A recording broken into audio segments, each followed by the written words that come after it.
ఈ రాష్ట్ర భవిష్యత్తును దృష్టిలో పెట్టుకొని మరి బీజేపీతో వెళ్ళడం, పవన్ కళ్యాణ్ గారు 2014లో కలిపి తెలుగుదేశం పార్టీకి అతను అన్ని విధాలుగా సహాయం అందించారు.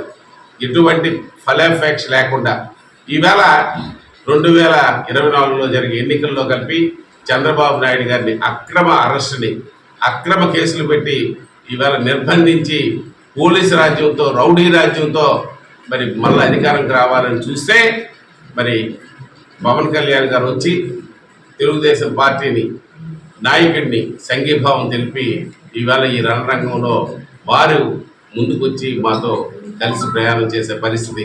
అలాగే బీజేపీని కలిపి మరి వారు కలిపి బీజేపీకి తెలుగుదేశం పార్టీకి ఉండే సమస్యలు ఏమి ఉన్నాయో అవన్నీ పరిష్కరించడంలో కలిపి ప్రధాన పాత్ర పోషించారు మా పవన్ కళ్యాణ్ గారు. ఉమ్మడి విధానాలతో ఇవాళ మేము ముందుకు సాగే పరిస్థితి ఉంది. మరి ఈ పరిస్థితుల్లో మరి ఎవరైతే Telugu Desam party, BJP, Janasena party ఉమ్మడి అభ్యర్థులు ఎవరున్నారో వాళ్ళ విజయానికి అందరం సమిష్టిగా కృషి చేస్తాం. అలాగే ఇక్కడ మీ అందరి అభిమానం వల్ల ఉమ్మడి అభ్యర్థిగా తెలుగుదేశం పార్టీ తరఫున నాకు ప్రకటించారు. అందరికీ కృతజ్ఞతలు తెలియజేస్తూ మరి నాకు సంపూర్ణమైన సహాయ సహకారాలు బీజేపీ నుంచి కానీ జనసేన నుంచి కానీ అందిస్తారు. ఇప్పటికే అందిస్తున్నారు జనసేన సోదరులు. బీజేపీ ఈ మధ్యనే మిత్రపక్షంగా వచ్చింది. వారు కలిపి నాకు స్వయంగా పరిచయస్తులు వారు కలిపి బీజేపీ తరఫున ఇక్కడ నాకు పూర్తి సహాయ సహకారాలు అందిస్తారని నేను మనం చేస్తూ మరి రాబోయే ఏవైతే కార్యక్రమాలు ఉన్నాయో ఈ అవినీతి అక్రమాల మీద పోరాటంలో కలిపి ప్రజల మధ్యకి తీసుకెళ్ళాలి. ఇవి ప్రజాక్షేత్రంలో తెలుసుకోవాల్సిన సమయం ఆసన్నమైంది.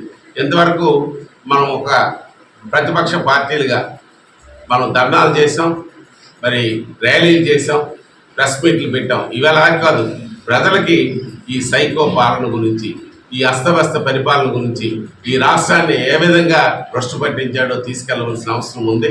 ఈ రాష్ట్రంలో ఉండే యువత భవిష్యత్తు గురించి కానీ, ఈ రాష్ట్ర భవిష్యత్తు గురించి కానీ కలిసి పోరాటం చేయవలసిన అవసరం ఉంది.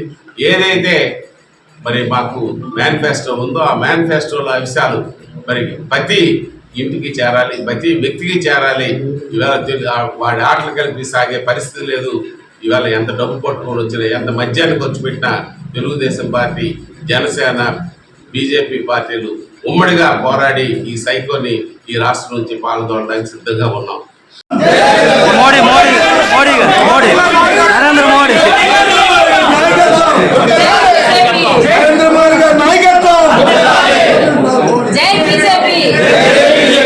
సమస్య లేని ఇల్లు ఉండదు, పరిష్కారం లేని సమస్య ఉండదు. బంధాలు గొప్పవి, బాధలు చిన్నవి.